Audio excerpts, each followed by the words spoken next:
नमस्कार दोस्तों, स्वागत है आपका आज की बेहद बड़ी और ताजा खबरों की इस वीडियो में। दोस्तों आज की इस वीडियो में जानेंगे आज की ताजा और महत्वपूर्ण खबरें। तो दोस्तों वीडियो में आगे बढ़े उससे पहले आपसे एक छोटी सी विनती करना चाहते हैं कि इस वीडियो को लाइक और शेयर जरूर कर दीजिएगा, साथ ही हमारे चैनल को सब्सक्राइब जरूर कर लीजिएगा। वहीं पर दोस्तों वीडियो में आगे बढ़े उससे पहले आपके जनरल नॉलेज में वृद्धि के लिए आपसे एक प्रश्न पूछना चाहते हैं। आज आपको कमेंट करके बताना है कि मक्का मदीना किस देश के अंदर स्थित है। जी हाँ, कमेंट करके ये जरूर बताइएगा। तो चलिए दोस्तों बिना देरी के फटाफट से जानते हैं आज की सभी बड़ी खबरों को। पहली खबर, कोरोना वायरस से जंग में भारत को मिलेगा 5 और वैक्सीन का साथ, दिसंबर तक तैयार हो गए 2 अरब टीके। जी हाँ दोस्तों, कोरोना वायरस के खिलाफ जंग में भारत को जल्दी 5 अन्य वैक्सीन की मदद मिलने वाली है। भारत सरकार ने कुल 8 वैक्सीन की संभावित लिस्ट पेश की है। भले ही अभी कोविशील्ड और कोवैक्सीन की मदद से टीकाकरण अभियान चलाया जा रहा है, लेकिन जल्द ही अन्य वैक्सीन लोगों को लगनी शुरू हो जाएगी। यही कारण है कि स्वास्थ्य मंत्रालय ने इसी साल दिसंबर तक भारत में करीब 2 अरब से अधिक वैक्सीन की खुराकें उपलब्ध होने की बात कही है। चलिए दोस्तों जानते हैं अगली खबर। ड्राइविंग लाइसेंस को लेकर बड़ी खबर, अब घर बैठे हो जाएंगे ये काम, सरकार ने जारी की गाइडलाइंस। जी हाँ दोस्तों, कोरोना महामारी से इस समय पूरा देश जूझ रहा है। घर से बाहर निकलना मना है क्योंकि कहीं लॉकडाउन है तो कहीं पर कर्फ्यू। ऐसे में अगर आपको अपना ड्राइविंग लाइसेंस, रजिस्ट्रेशन सर्टिफिकेट से जुड़ा कोई काम करवाना है तो मुश्किल हो सकती है, क्योंकि आपको इसके लिए आरटीओ जाना पड़ेगा। तो घबराइए नहीं, आपको ड्राइविंग लाइसेंस के काम के लिए आरटीओ जाने की अब जरूरत नहीं है। दरअसल सड़क और परिवहन मंत्रालय ने ड्राइविंग लाइसेंस को बनवाने और उसके रिन्यूअल के लिए नई गाइडलाइंस को लेकर आया है, जिसमें आप आरटीओ नहीं जाके घर बैठे ही ऑनलाइन इस काम को करवा सकते हैं। चलिए दोस्तों जानते हैं अगली खबर। छत्तीसगढ़ में नहीं थम रहा कोरोना का कहर, अब 31 मई तक बढ़ाया गया लॉकडाउन। जी हाँ दोस्तों, छत्तीसगढ़ में हालांकि कोरोना संक्रमण के नए मरीजों की संख्या पिछले कुछ दिनों में गिरावट देखने को मिली है, लेकिन फिर भी संक्रमितों की हर दिन आती हजारों की संख्या को देखते हुए राज्य सरकार ने बड़ा फैसला किया है। अब छत्तीसगढ़ में लॉकडाउन को बढ़ाकर 31 मई तक कर दिया गया है। चलिए दोस्तों जानते हैं अगली खबर। सिर्फ एक एसएमएस कर घर बैठे अपने आधार कार्ड को करे लॉक, नहीं रहेगा डाटा लीक होने का खतरा। जी हाँ दोस्तों, सरकारी एवं प्राइवेट हर जरूरी काम के लिए आधार कार्ड एक प्रमुख दस्तावेज के रूप में माना जाता है। इसमें दिए गए 12 डिजिट के यूनिक नंबर से व्यक्ति की पहचान जुड़ी होती है, लेकिन अगर ये गलत हाथों में लग जाए तो इसका मिसयूज हो सकता है।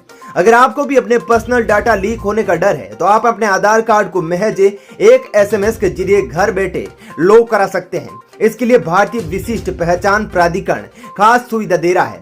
आधार कार्ड लॉक करने के लिए अपने रजिस्टर्ड मोबाइल नंबर से GET OTP एसएमएस लिखकर भेजना होगा। ऐसा करने पर आपके मोबाइल नंबर पर एक OTP आएगा। इस OTP को LOCKUID आधार नंबर लिखकर दोबारा 1947 नंबर पर भेजना होगा। ऐसा करते ही आपका आधार कार्ड लॉक हो जाएगा। चलिए दोस्तों जानते हैं अगली खबर। देश में अगले सप्ताह से शुरू होगा स्पुतनिक V वैक्सीन का टीकाकरण, इतनी रहेगी एक खुराक की कीमत। जी हाँ दोस्तों, देश में भारत बायोटेक की कोवैक्सीन और ऑक्सफोर्ड एस्ट्राजेनेका की कोविशील्ड के अलावा अब रूस की स्पुतनिक V वैक्सीन भी लगाई जाएगी। अगले सप्ताह से यह बाजार में उपलब्ध हो जाएगी। हालांकि यह वैक्सीन पहले से मौजूद दोनों वैक्सीनों से थोड़ी महंगी होगी। स्पुतनिक V टीके की एक खुराक की कीमत 995.40 रुपए होगी। भारत में इस वैक्सीन का निर्माण डॉक्टर रेड्डी लैब करेगी।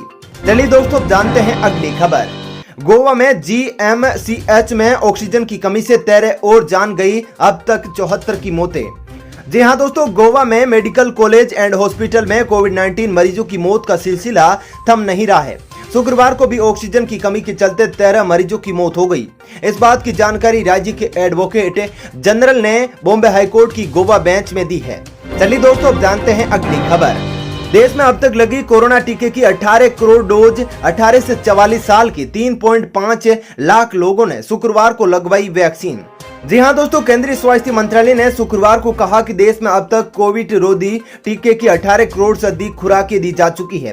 रात 8 बजे तक अस्थायी रिपोर्ट के अनुसार देश में कोविड रोधी टीके की लगाई गई खुराकों की कुल संख्या 18 करोड़ 4,29,261 है।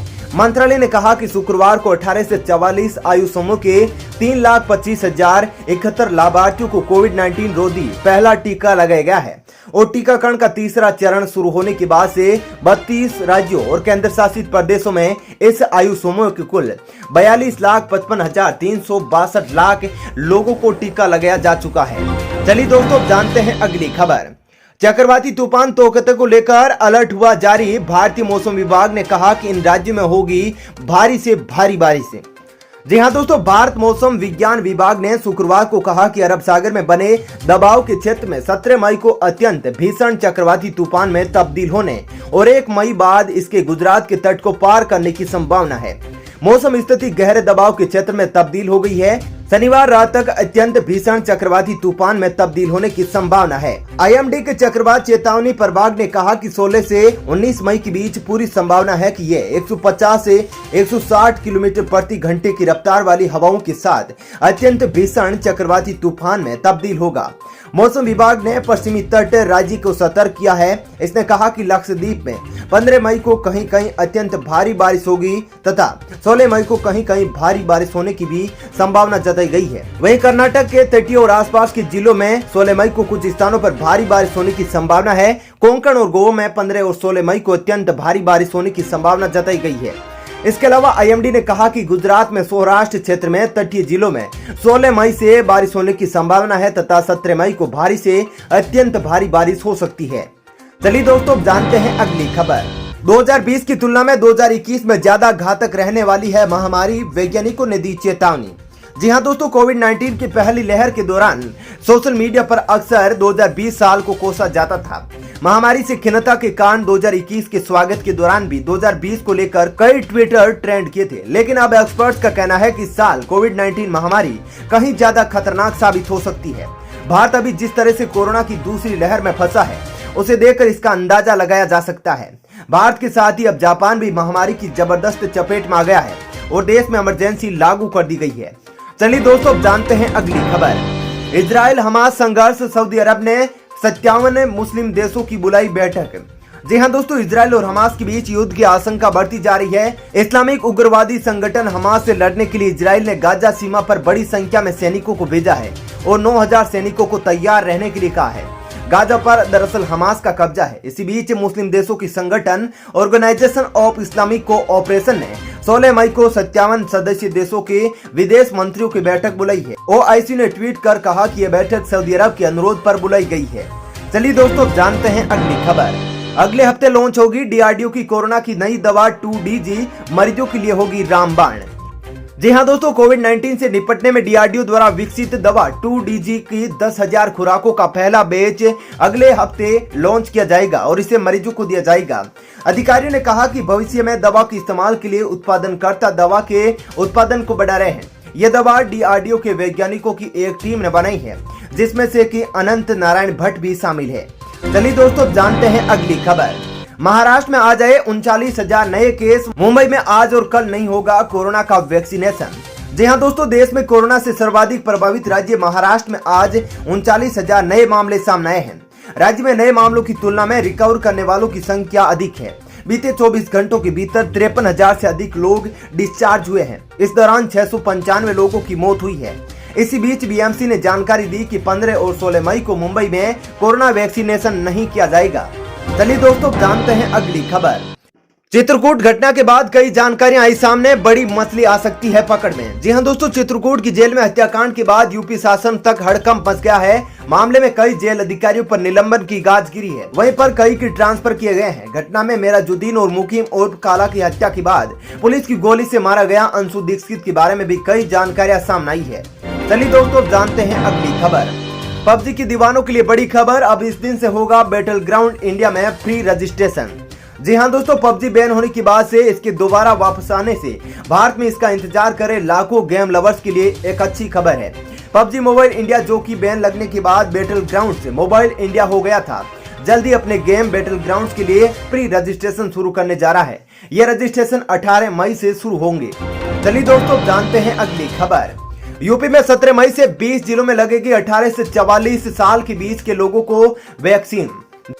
जी हां दोस्तों, उत्तर प्रदेश लगातार प्रदेश में कोरोना वैक्सीनेशन का दायरा बढ़ाता जा रहा है। अब योगी सरकार 18 से 44 साल के लोगों के लिए वैक्सीनेशन अभियान में 5 और जिले जोड़ दिए हैं। अभी तक 18 जिलों में वैक्सीनेशन कार्यक्रम चल रहा था, अब ये बढ़ाकर 23 जिलों में हो गया है। सोमवार को 17 मई से इस पर अमल शुरू हो जाएगा। चलिए दोस्तों, अब जानते हैं अगली खबर। चलिए दोस्तों, फिलहाल इस वीडियो में इतना ही। ऐसी ही खबरें देखते रहने के लिए आप हमारे चैनल को सब्सक्राइब कर लीजिएगा, साथ ही इस वीडियो को लाइक और शेयर जरूर कीजिएगा। धन्यवाद।